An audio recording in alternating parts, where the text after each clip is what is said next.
The Adventures of the Saint, starring Vincent Price.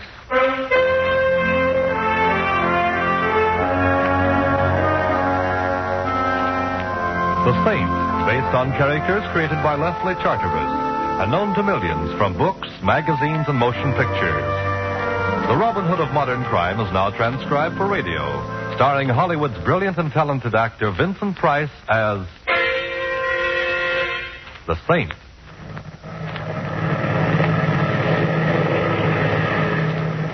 Anything wrong, Captain?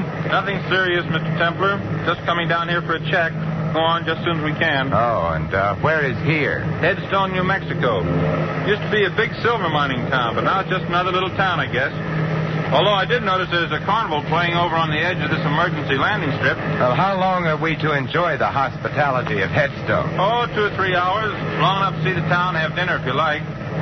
We're sorry to delay you, sir. Oh, it's all right, Captain. I'm seldom bored in a strange town. Well, you better go back and fasten your seatbelt, Mr. Templar. We're coming down now. Right, I'll see you later.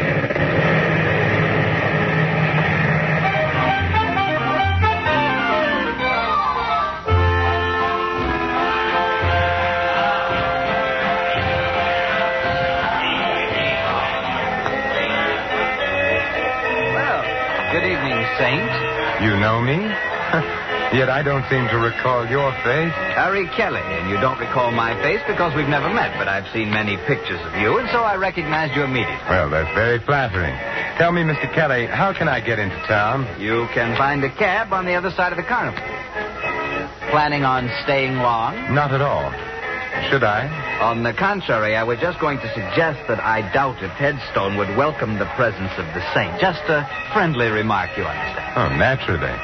And if I may be permitted a friendly question, why are you telling me this? Just an interest in the continued health of my fellow human.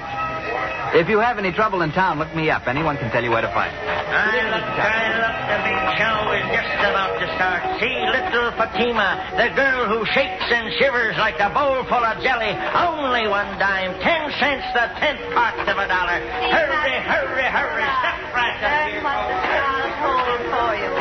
I read the past, the present, and the future. Learn your fortune, young man. I already know it, Grandmother. I'm destined to meet a tall, dark, and beautiful woman. I'll settle for nothing less. I see strange lines on your face, young man. Huh? I will tell your fortune without charge. Give me your hand. I see danger. Beware of a blonde young woman. She will bring you death. There are worse ways of dying, Grandmother. I see danger. Much danger for one with a halo about his head. Blood and death. Unless he travels, I see... I think I'm beginning to get the idea. You might tell your crystal ball that I'm beginning to be interested. Goodbye, Grandmother, and may the saints bless you.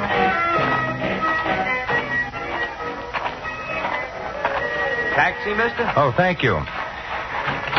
Say, do you suppose you can drive me somewhere that serves a good dinner? Sure. Silver Dollar Hotel. Oh, fine. You know, I was just sitting there communing with nature about how many guys there are who blow their wad to watch some dame do a hula or won't spend a dime on a hack. Do I detect a touch of Brooklyn? How could you miss? That's me, chum. Ziggy from Flatbush. I used to drive a hack in Brooklyn. Now I own the only hack in Headstone. It's light, huh? You know, I ain't seen a Brooklyn Bridge for 10 years since I come out here for my health. Like I always say, it's a smart man who knows when it's healthy to get out of town. Meaning what? Does everything have to mean something? Me, I mind my own business. I stay healthy. That's why I'm living in Headstone instead of under one. I see. But if you didn't mind your own business, I suppose you'd give me some advice about leaving Headstone. Is that it? No advice, man. That's part of minding my own business. Headstone is a great place for strangers to visit, if they paid up their insurance.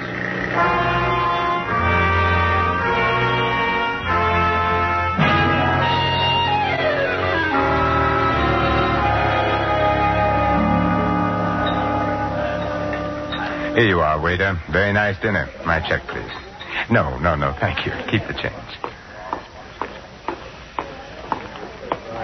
Hello. Well, Well, this is a surprising hotel. First a beautiful dinner, and then an even more beautiful blonde. May I sit down? Oh, by all means, Miss... Betty Connelly. You're Simon Templar? I should have worn my dark glasses. But now that the truth is out, you might as well call me Simon.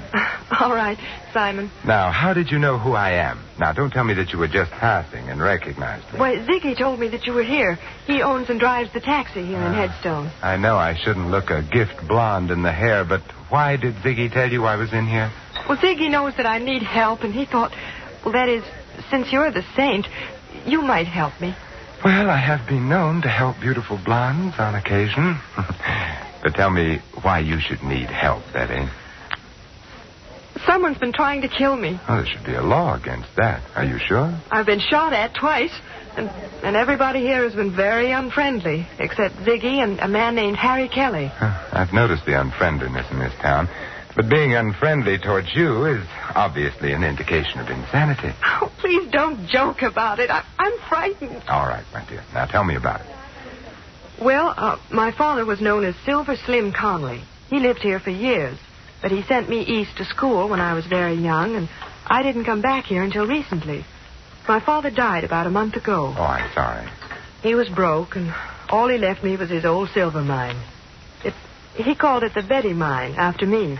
And I take it somebody wants the mine. No, the mine is completely worthless. There hasn't been any silver in it for years. But, my dear, you were shot at twice. Have you any idea who did the shooting? No, but it might be the same man who told me to get out of town. Oh, who? Mike McCarthy. Ziggy says he's an eastern gangster who's been living out here for several months. Will you help me, Mr. Simon? Well, I've never been able to say no to a pretty girl. You mentioned a man named Harry Kelly before. Just who is he? He knew my father. He's been very friendly to me, although he thought I ought to leave town, too. I've met Mr. Kelly, and he intrigues me very much. I think we'll go see him. All right. Oh, just a minute.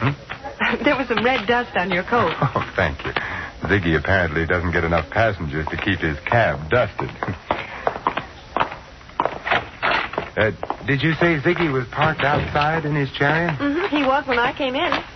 Oh, there he is. Yes, looking exactly as if he were back in Brooklyn. Ziggy! Oh, so she found you, huh? Thanks to your bird dogging, which I must admit in this case has done much to overcome any natural prejudice against cab drivers that I might have. Say, do you know where Harry Kelly lives? Sure. And let's go then. Huh? Hey, don't you ever clean out this hack? What's all this dust? Well, who knows? Maybe it was that redhead that hired me yesterday. So she had dandruff. Ziggy, you missed your calling. You're as funny as an undertaker. Well, now, Ziggy, I don't suppose you'd care to tell me why you warned me to get out of Headstone. Got me all wrong, Saint. I wasn't warning you. I was just talking about myself. And I don't suppose you'd care to tell me why somebody took pot shots at Miss Connelly here and told her to get out of town, too. Me, I don't know nothing. Like I was telling you, Saint, I mind my own business. Maybe you stay ignorant that way, but it's healthier, and I like it like that. Well, in that case, why did you send Miss Connelly in to see me? Well, like you can see, she's a pretty little pigeon. She needs to know some guy who'll help her. Now, it ain't no secret that the saint goes around mixing in other people's business, so I tell her to see you. And who told you I was the saint? I got eyes in my head, ain't I? Like I said, I used to hack in Brooklyn. I got around.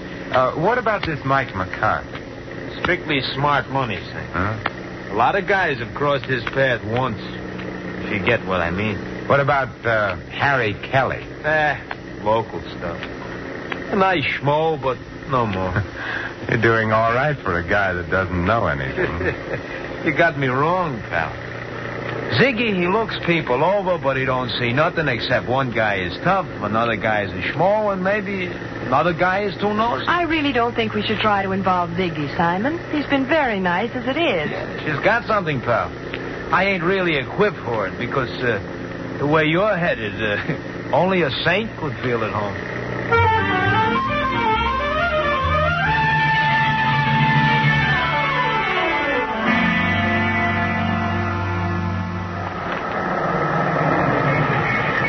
Well, here we are, Saint. Kelly lives on the first floor in the rig. Oh, thanks. Wait for us, Ziggy. We've got a couple of other calls to make after this. Don't worry, I'll wait. If you get in any trouble, just yell. Then I'll drive over and tell the sheriff I heard somebody yell for help. Oh, thanks, pal. Come on, Betty. Well, I hope our friend is in and that he talks. Yes. Strange. Harry telling you to come and see him if you had any trouble. If he had any connection with me, then why hasn't he said something to me? Well, he sounded to me like a cautious man. Maybe he did know something, but didn't want to say anything unless he felt sure something was going to be done. Well, we'll soon know. Yes, who is it? Simon Templar. Oh, the saint. Just a minute. Those shots were in that room. This is no time for conversation, darling. We're going in. Oh, but... Like this. Kelly. Oh, Simon. Kelly. Kelly, this is Simon Templar. Saint? Yes, Kelly, the saint. Who shot you? The window. Saint.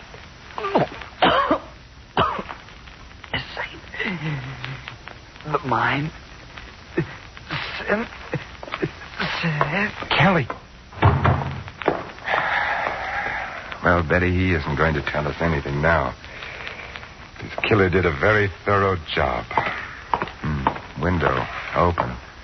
Must have shot from here. There's a shell on the fireplace. But what was he saying? Sounded like sin. Come on, Betty. We're going to spread a little saintliness. And I think I know where to begin.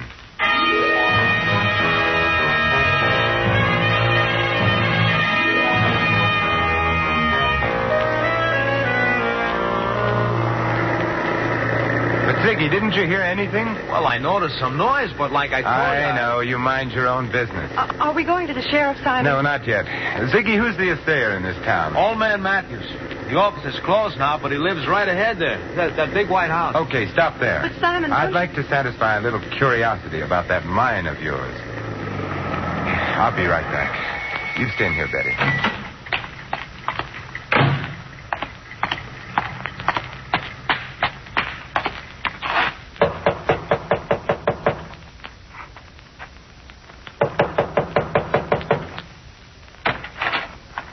What do you want? Mr. Matthews. Who else should be here? It's my house, ain't it? What do you want? My name is Simon Templar. I wanted to ask you if you know the Connelly silver mine. I know every mine within 200 miles of here, young fella. Hey, ain't that Betty Connelly sitting up there in that taxi? Yes. Then why can't she tell you about the mine? She owns it. Well, she has told me, but I just wanted to check about the possibility of a mistake. How much silver would you say there was in the Connelly mine? About enough to put in your eye and still leave room for your finger? Couldn't there be a hidden vein in it? Nope. There ain't been enough silver around here to make a dime for years and years. Could there be anything else of value in it? Mud and water, if you call that valuable. You sure? Of course I'm sure.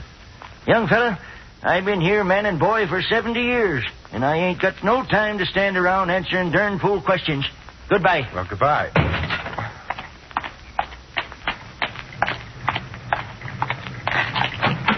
And Betty, you may be right. Old man Matthews says the mine is worthless, too. So, Ziggy, take us to see Mike McCarthy. Are you sure you want to go there, Saint? If I was you, I'd get on that plane. It's leaving pretty soon. No, Ziggy, I've decided not to leave Headstone just yet. Later, you can drive me over to Albuquerque, and I'll take the chief the rest of the way. Okay, chum, it's your funeral.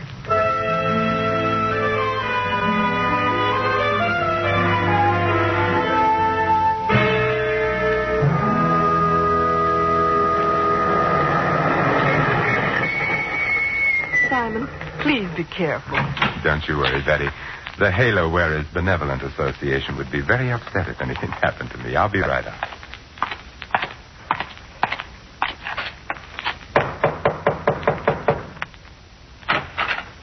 Yeah? I'm looking for Mike McCarthy. Well, you found him. It's my Boy Scout training. It never fails. My name is Simon Templar. The Saint? I've been known by that name. So what? That's a very interesting question. I must try to think of an answer sometime. Meanwhile, I thought you might like to know that I heartily disapprove of your telling a certain Miss Betty Connelly that she ought to leave town. What's a girl to you? That's my business. I could make it mine. And if I do, your halo's going to slip down and start choking you. I thought bullets were more in your line. Meaning what? Meaning the shots fired at Miss Connelly and a little gunning job only a few minutes ago. I didn't do any gunning.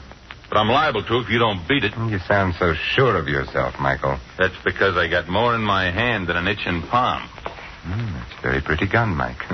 But I'm very much afraid that nothing will satisfy my curiosity short of knowing why you want to get Miss Connelly out of town. I got answers for nosy guys.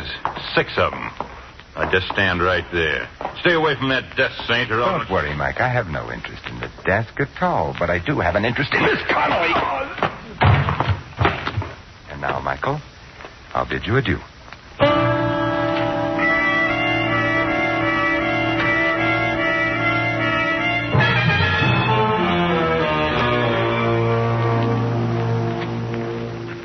What happened, Simon? Oh, not much, I'm afraid. The conversation was just getting interesting when Mike had a sudden attack of dropsy. That's funny. I never heard of him being sick. Oh, that's because you mind your own business, Ziggy, like you told me. Betty, where is that silver mine of yours? About 2 miles out of town. Is there any place in town where we can rent a car? Oh, why, I have a car. Why? I feel a prospecting urge coming over me. Ziggy, take us to Miss Connelly's car, and then we can dispense with your valuable service. What's wrong with my car? Nothing, Ziggy. It's just that I don't like people looking over my shoulder, especially when I visit a lonely mine in the company of a beautiful girl.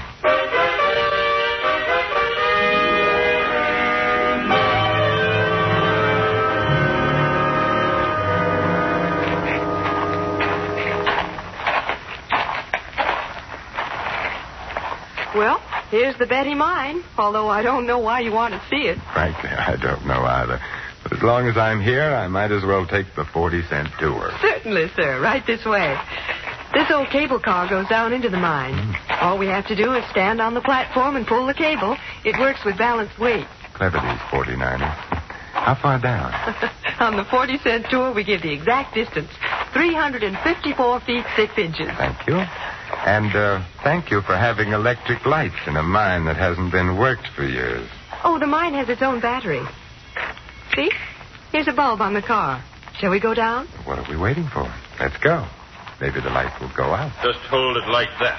I've been waiting for you two. Well, Michael McCarthy, I was wondering if we were going to have your company. And this time, wise guy, don't try anything. Don't tell me, Michael, that you're going prospecting with us.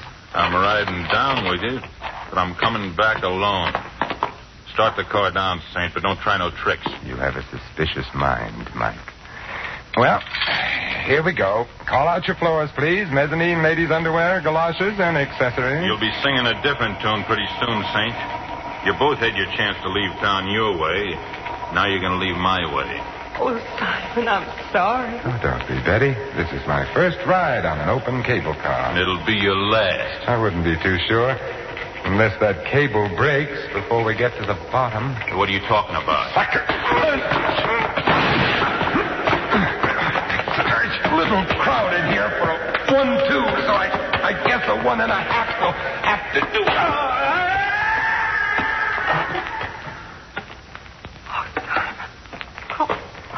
Terrible. There now, Betty. It's all right. Oh, but Simon, it could have been you. He almost knocked you off the platform, too. Yeah, it was the padded shoulders in my coat. I felt them hit the side. Oh, look at your shoulders. They're covered with dirt from the sides of the shaft. Yeah. Huh.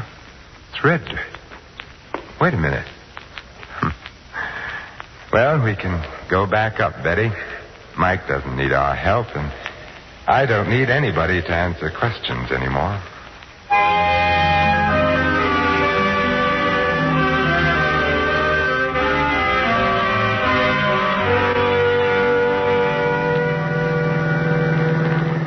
Simon, I'll never understand you. Why did you look at the dirt on your coat and say you didn't need any more questions? Because that dirt was red sulfide, Betty.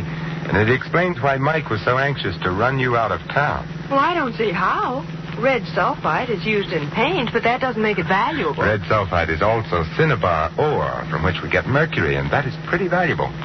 Evidently, your mine is rich in cinnabar, so it's worth a lot of money, Betty. Oh, then that was what Kelly was trying to tell us when he said sin. Yes, he was trying to say cinnabar. How can I ever thank you, Simon? Well, I have a couple of ideas on the subject. Oh, but now people would say I was chasing you for your money. So I guess you can just see me off on the train. We'll stop in town and have Ziggy drive us to Albuquerque. Oh, but I'll drive you. Now, I insist on taking a cab. I don't want you coming back alone. I may want to change my mind about fortune hunting.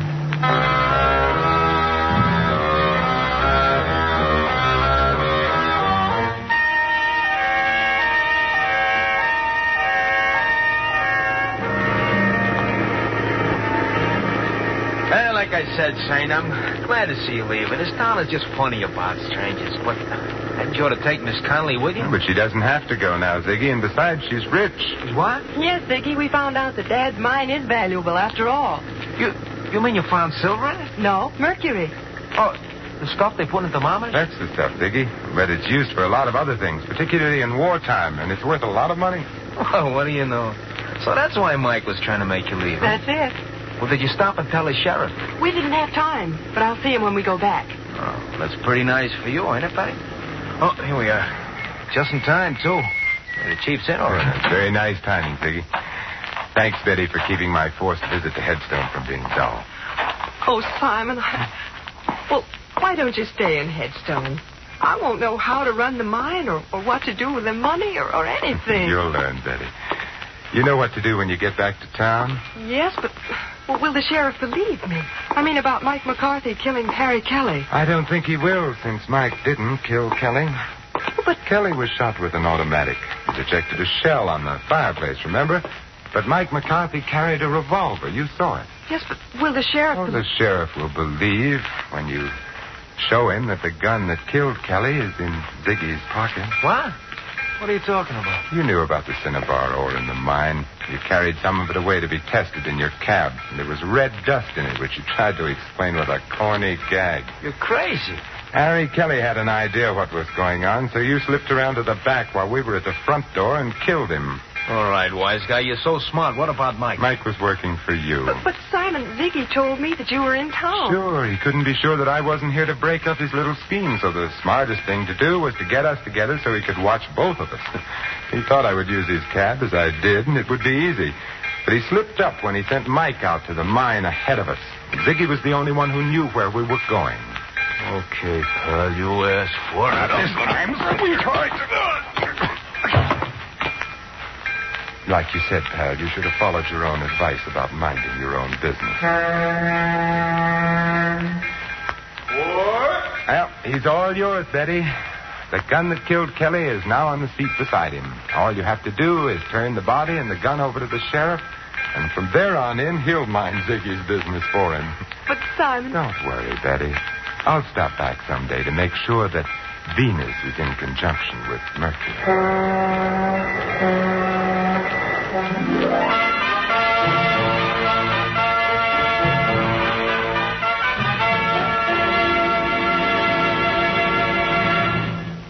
You have just heard another adventure of the Saint, the Robin Hood of modern crime. And now, here is our star, Vincent Price. This is Vincent Price extending a personal invitation to all of you to join us again next week at this same time for another adventure of the Saint. Good night.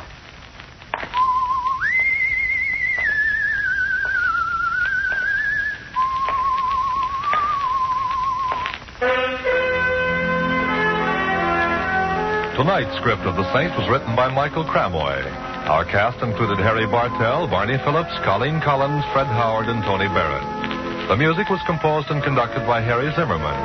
The Saint is a James L. Sapir Agency production and was transcribed and directed by Thomas A. McAvity. Don't forget that the Saint comic books are on sale at all newsstands. Your announcer, Merrill Ross. This is the Mutual Broadcasting System.